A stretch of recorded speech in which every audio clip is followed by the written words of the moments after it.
uh, WordPress 5 introduces Gutenberg editor that we can create button easily.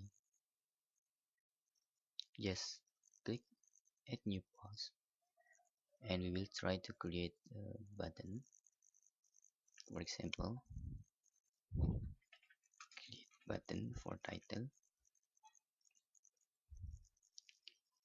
We can just add button here,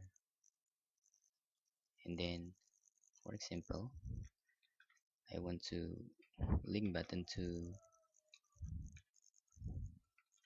nosware.com/contact, and for the text is contact us. We can change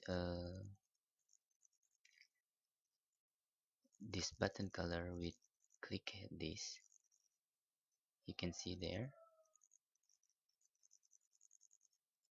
and then we can also make this button point to center and just click preview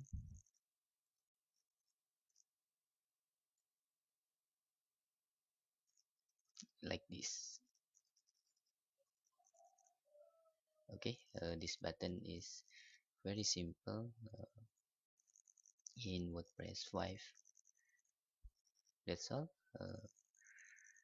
The advantage if we are using Gutenberg editor. Thanks for watching. Bye bye.